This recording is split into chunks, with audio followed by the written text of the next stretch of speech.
There's a host of a popular television show in the United States who every year around Christmas time invites the parents who watch his show to videotape their children opening their Christmas presents and to send in the videotape. And the reason he does that is because he wants them to do a particular thing with the gift that they give. He wants the parents to give the kids a gift that they know the child will not like, so that the child unwraps it and reacts, and the funny reaction can be shared with late night television all over the country.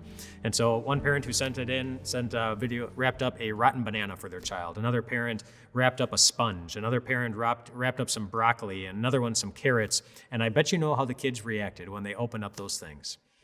The sponge went flying across the room, and the broccoli was thrown down to the ground, and most of the kids started crying. And of course, why did that happen? Because they didn't get what they were expecting. They were expecting something else, and how those kids react reminds us of an important lesson of our feelings, about our feelings that we have as we go through life, just how closely our feelings of joy and sadness, of happiness and sorrow are connected with our expectations. When things go the way that we are expecting, we typically feel happy. And when things don't go the way we're expecting, we typically don't. And if you would like to have just a general idea of what your personal expectations are in life, just ask yourself, in life right now, what has the greatest potential in life right now to make you feel sad or discouraged or angry or broken?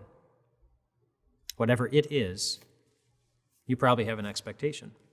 But there's an important question that you need to ask yourself about your expectations, and that question is this: do you have that expectation because God gave you the right to expect it? Or did you invent that expectation all on your own? For example, can you find a passage in the Bible where God says, every day you will always have enough time to get your to-do list done. And you will also have enough time to sit down for some hot cocoa or some hot tea. And you'll also have enough time to sit down and watch your favorite Hallmark movies. No, of course not. You won't find any Bible passages that say that. Can you find any Bible passages where God promises that your family will always treat you nice? And the people out on the freeway driving, they will always be polite. And the people that you work with, they will always take the time to think about how their actions and their words and their decisions will affect your peace of mind. No. No. God doesn't give us the right to expect any of those things. He does give us the right to expect certain things, however. One of our Time of Grace writers, in one of her blogs, she recently shared her least favorite promise that Jesus gives us in the Bible. Her least favorite promise that Jesus gives in the Bible. And you think about the promises that Jesus gives. I don't know that we often talk about our least favorite ones, but she wanted to share the least favorite promise that Jesus gives in the Bible, and it is this. It's the promise that in this world, you will have much trouble. That's what Jesus promised his disciples. In this world, you will have much trouble. That's what we have the right to expect, trouble. And as we look in the world, we see that it's full of trouble. It's full of pain, it's full of sorrow, it's full of sickness, it's full of sadness, it's full of heartbreak and heartache. It's full of things that constantly leave us asking why, or how is this going to end well? But it's full of trouble. And why is it full of trouble? The Bible is very clear in Romans chapter 8. It says that it's not just people who suffer. The whole world has been suffering. It talks about the whole world, all of creation has been groaning as if it's been in the pains of childbirth, and it will continue to do this. In other words, all of the world is suffering. Or to say it another way, earth is not heaven. Earth is not heaven. And it never will be.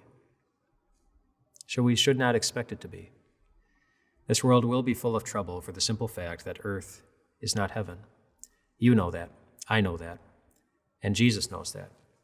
Which is why he went on after that promise with his disciples. In John chapter 16, the full verse where Jesus made that promise that you will have trouble goes like this. He says, I have told you these things so that in me you may have peace.